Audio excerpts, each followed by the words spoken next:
ચલો તો કેમ છો બધા? અને કેવું ચાલે છે આ બધું? કક્ષક જોયા લેક્ચર કક્ષક ઉપરના? કક્ષકની સાથે સાથે બીજું શું જોયું છે આપણે? ક્વોન્ટમ આંક. તો અત્યાર સુધી જેટલું ભણ્યા એના પહેલા જેટલા લેક્ચર્સ છે બરાબરથી જોઈ લેજો, બરોબર? હવે લગભગ આપણા ચેપ્ટર પૂરું થવા ઉપર છે, બરોબર? તો અને આપણો નમૂનો છે એમાં પણ આપણે છેલ્લા લેક્ચરમાં ક્યાં સુધી જોઈ લીધું? કક્ષકોના આકાર સુધી. ઇલેક્ટ્રોન શેમાં આવેલો છે જોઈ લીધું. શેમાં? કક્ષકોમાં. કોષ, એની અંદર પેટા કોષ, એની અંદર કક્ષક અને કક્ષકમાં ઇલેક્ટ્રોન. એ કક્ષકો જે ઇલેક્ટ્રોન ધરાવે છે એ કક્ષકોના આકારે જોઈ લીધા, બરોબર? આજે આપણે એની ચર્ચા કરવાના છીએ તો એ કક્ષકોની ઊર્જાની, બરોબર? ઊર્જા પછી આપણે એ ચર્ચા કરશું કે અલગ અલગ ઊર્જાવાળા જે કક્ષકો મળી એમાં પછી ઇલેક્ટ્રોન કઈ રીતે ભરાશે. ઇલેક્ટ્રોન ભરાઈ ગયા પછી અમુક તત્વોમાં ઇલેક્ટ્રોનની ગોઠવણી જોઈશું અને ચેપ્ટર પૂરું થઈ જશે, બરોબર? હવે કઈ જાજુ ચેપ્ટર બચ્યું નથી, પણ જેટલું બી બચ્યું છે એ યાંત્રિકીય નમૂનો જે આપણો ચાલુ છે અને આગળના જ્યાં સુધી મુખ્ય ક્વોન્ટમ આંક, કક્ષકો આ બધું જ્યાં સુધી અહીંયા નહીં ખબર હોય ત્યાં સુધી આ બધું હવે જે થશે એ નહીં સમજાય, બરોબર? તો બરાબર રીતે પહેલા એ અહીંયા ફિટ કરી દેજો. મુખ્ય ક્વોન્ટમ આંક કોને કહેવાય, ગૌણ ક્વોન્ટમ આંક કોને કહેવાય, બરોબર? કક્ષકો કોને કહેવાય, આ બધું પ્રોપર યાદ રાખી લેજો. ચલો હવે ચાલુ કરીએ. આજનો ટોપિક કયો છે? કક્ષકોની ઊર્જા, બરોબર?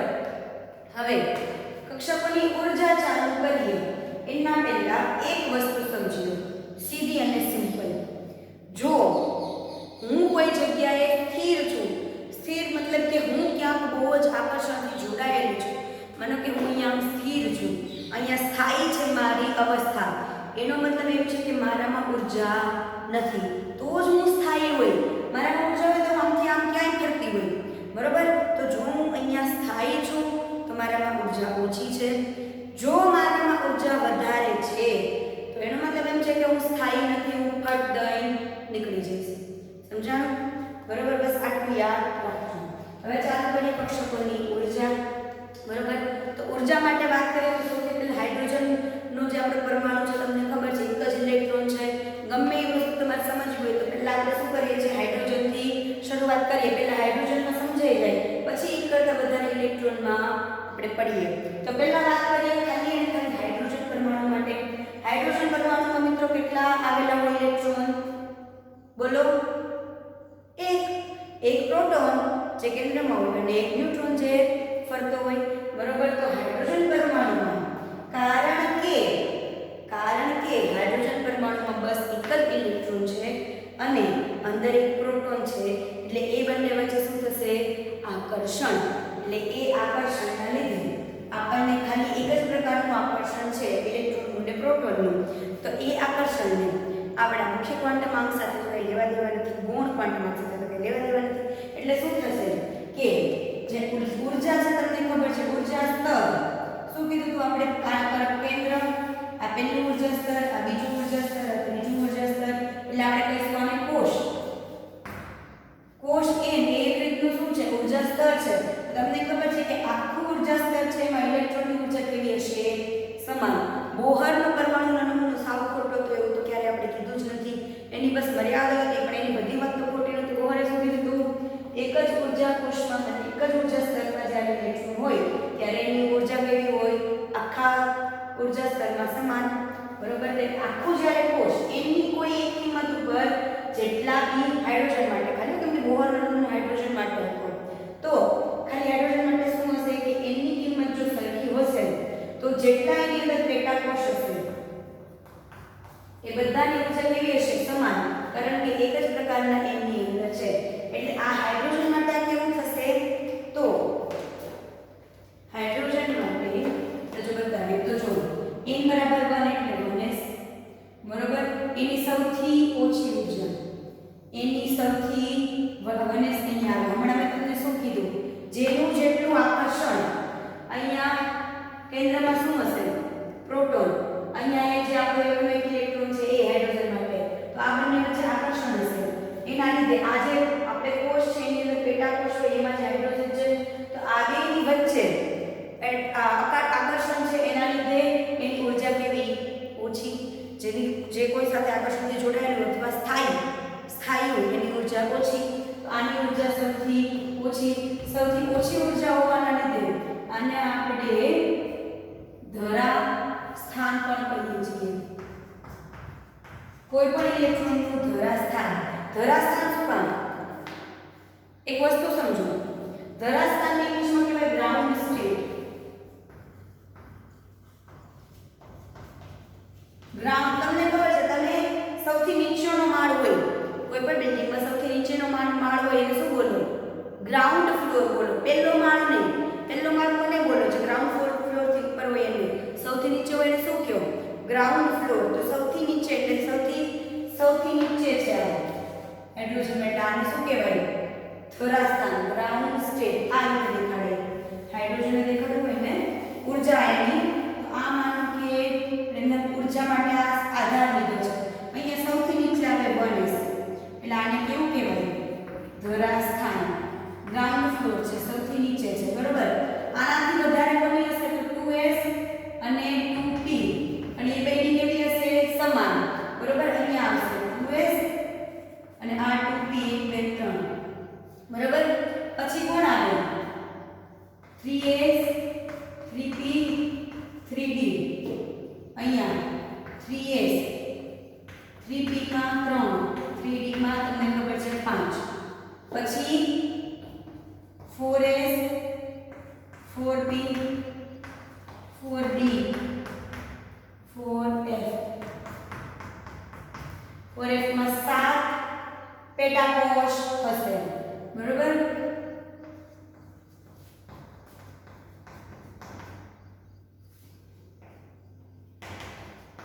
આગળના ચાલતું છે પણ આમાં આપણે શું જોવાનું હતું કે જ્યારે મુખ્ય ક્વોન્ટમમાં n ની કિંમત સરખી છે તો એ દરેક કક્ષકો છે એની ઊર્જા કેવી બતાવી આપણે સરખી આ શેના માટે છે હાઇડ્રોજન પરમાણુ માટે ખાલી હાઇડ્રોજન પરમાણુ માટે છે બરોબર હવે વાત કરીએ હાઇડ્રોજન સિવાયના પરમાણુઓ માટે બરોબર હાઇડ્રોજન સિવાયના પરમાણુઓ માટે એટલે કે એક કરતા વધારે ઇલેક્ટ્રોન જેમાં એક કરતા વધારે ઇલેક્ટ્રોન હોય એના માટે હવે પહેલા આ સમજી લો આ શું હતું આ ધરા અવસ્થાથી ઉપર જે પણ બધા હશે એ બધાને કેવા કહેવાશે તો એને કહેવાશે આપણે ઉત્તેજિત અવસ્થા આ બધા ઉપરની બધી કેવી છે ઉત્તેજિત અવસ્થા કોની ઇલેક્ટ્રોનની આ ઇલેક્ટ્રોનની ધરા અવસ્થા ઇલેક્ટ્રોનની ઉત્તેજિત અવસ્થા બરોબર હવે બીજું હજી એક નવો વર્ડ છે આપણી પાસે એનું નામ છે સમશક્તિક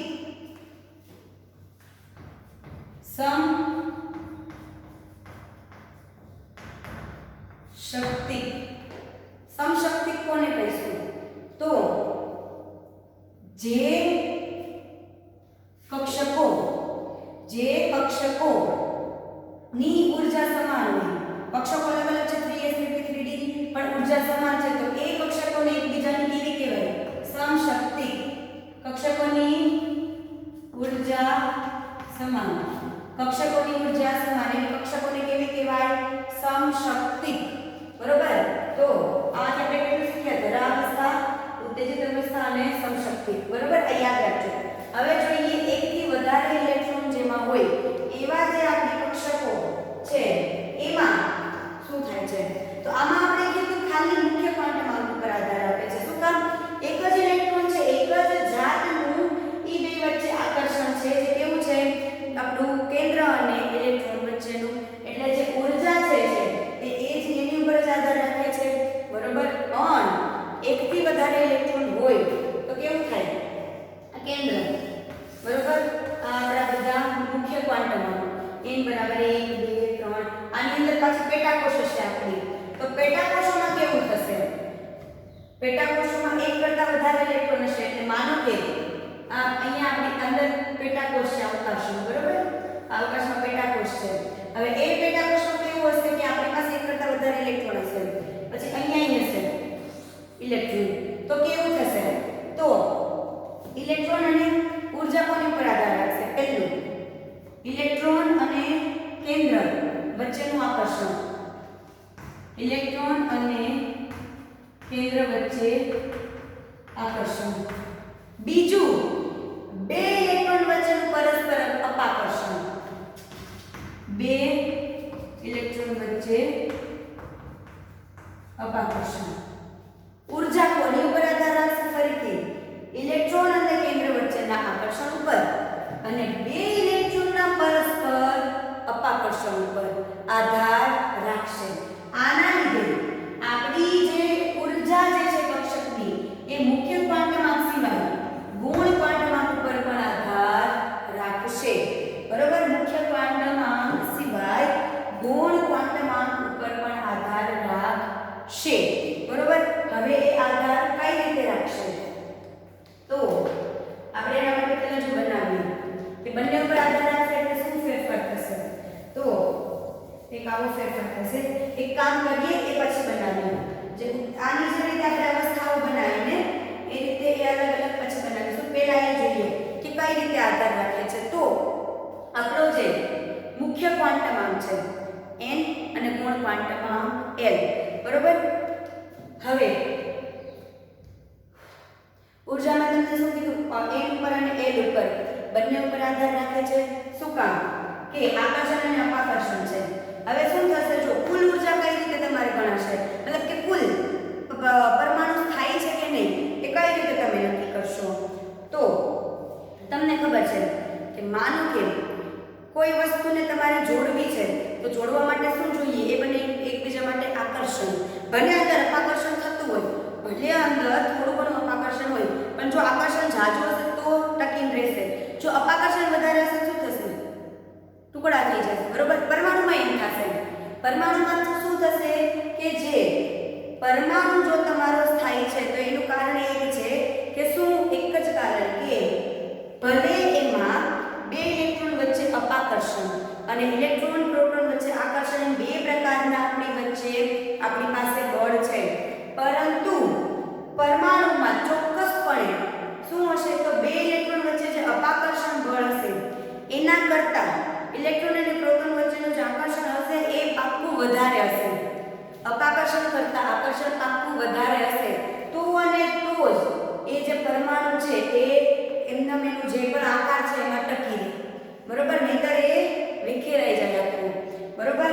તો એક વસ્તુ ખબર પડી કે હવે આકર્ષણ અને અપાકર્ષણ કઈ રીતે એની ઉપર એપ્લાય થાય, અથવા તો કઈ રીતે આપણને ખબર પડે કે હા પાક્કું અપાકર્ષણ કરતાં આકર્ષણ વધારે છે? તો એના માટે એક નવો શબ્દ છે આપણી પાસે, શિલ્ડિંગ અસર.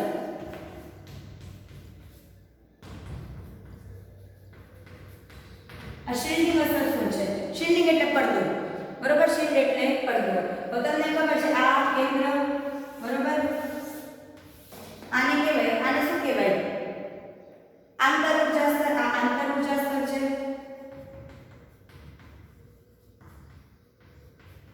આ કેવું છે? બાહ્ય ઊર્જા સ્તર. બરોબર? તો અહીંયા શું હશે? ધન વીજભાર. તો આ ધન વીજભાર આના ઇલેક્ટ્રોનને આકર્ષિત રાખે, આ ધન વીજભાર આના ઇલેક્ટ્રોનને આકર્ષિત રાખે. પણ તમને ખબર છે એક કરતા વધારે ઇલેક્ટ્રોન ધરાવતા પરમાણુમાં શું થશે? આમ વારે વારે યાદ કરાવીશું કે વારે વારે જોવું પડશે. એક કરતા વધારે ઇલેક્ટ્રોન ધરાવતા પરમાણુમાં શું થાય? આ બે વચ્ચે આકર્ષણ. અહીંયા ઇલેક્ટ્રોન છે તો આ બે વચ્ચે આકર્ષણ, પણ આ બે વચ્ચે અપાકર્ષણ છે. આ બે વચ્ચે આકર્ષણ છે, આ બે વચ્ચે આકર્ષણ છે, પણ આ બે વચ્ચે શું છે? અપાકર્ષણ છે. આ અપાકર્ષણના લીધે આ જે ઊર્જા સ્તર છે આ શું કરે છે? આના અને આના આકર્ષણ વચ્ચે પડદો બને છે. શું બને છે? પડદો બને છે.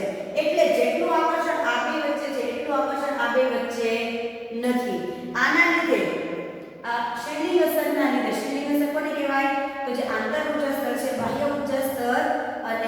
વીજભાર જે છે ધન વીજભાર એ બંને વચ્ચે શું બને રૂકાવટ બને પડદો બને આને શું કહેવાય શિલ્ડિંગ અસર બરોબર હવે શિલ્ડિંગ અસર ના લીધે શું થશે આપણે તો જે બાહ્ય ઊર્જા સ્તર છે એને આનો પૂરેપૂરો વીજભાર છે એની અસર નહીં થતી હોય પણ અમુક વીજભાર છે એની જ અસર થતી હશે તો એને આ જે બાહ્ય ઊર્જા સ્તર જેટલો વીજભાર એને શું કહીશું આપણે ફીલ કરે છે એટલે કે જેટલો વીજભાર એની ઉપર અનુભવે છે બાહ્ય ઊર્જા સ્તર જેટલો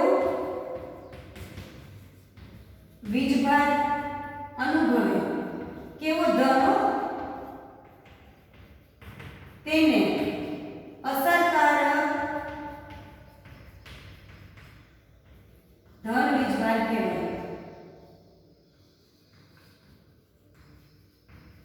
શું કહેવાય અસરકારક ધન વીજભાર જેને કહેવાય Z ઇફેક્ટિવ આનાથી દર્શાવાય Z E ડબલ F આનાથી દર્શાવાય અસરકારક ધન વીજભાર કોને કહેવાય ફરીથી કે બાહ્ય ઊર્જા સ્તર શિલ્ડિંગ ઇફેક્ટ આંતર ઊર્જા સ્તરની શિલ્ડિંગ ઇફેક્ટના કારણે બાહ્ય ઊર્જા સ્તર આનું પૂરેપૂરો ધન વીજભાર અનુભવતો નથી એટલે એ આ અસર આપણે એની ઉપર લાગ્યા પછી જેટલો પણ વીજભાર અનુભવે એને કેવો કહેવાય અસરકારક ધન વીજભાર તો એક વસ્તુ જાણવા મળી કે ભલે શિલ્ડિંગ અસર છે છતાં પણ જેમ જેમ ધન વીજભાર વધતો જાય ધન વીજભાર જેમ જેમ વધતો જાય એટલે કે પરમાણુ ક્રમાંક જેમ જેમ વધતો જાય એમ બાહ્ય ઊર્જા સ્તરનું આકર્ષણ Z ઇફેક્ટિવ એટલે કે અસરકારક વીજભાર જે છે એ વધતો જાય છે આનું શું કારણ હોઈ શકે એક જ વસ્તુ કે આની વચ્ચે જે અપાકર્ષણ છે એના કરતા આકર્ષણ છે એ ક્યાંક ને ક્યાંક વધારે છે એટલે શિલ્ડિંગ ઇફેક્ટ થવા છતાં આ વધે એમ આ બંનેનું આકર્ષણ પર જોડે જોડે વધે જ છે આ આકર્ષણ નાબૂદ થતું નથી અપાકર્ષણ કરતા આકર્ષણ કેવું થાય છે તોય વધારે જ થાય છે બરાબર તો આ કે શિલ્ડિંગ અસર આકર્ષણ અપાકર્ષણ સમજાઈ ગયું હવે આ આપણે ભાગ 1 હતો કક્ષકોની ઊર્જાનો બરાબર હવે ભાગ 2 જે છે એ આપણે આવતા લેક્ચરમાં જોઈશું જેમાં આપણે શિલ્ડિંગ અસર પછી ઊર્જા સ્તરો છે એમાં શું ફેરફાર થાય છે સાથે સાથે આ જે હાઇડ્રોજનનું આપણે ઊર્જા સ્તર બનાવ્યું એનાથી એક કરતા વધારે ઇલેક્ટ્રોન જે હશે એના ઊર્જા સ્તર કેવા બનશે તે પણ જોઈશું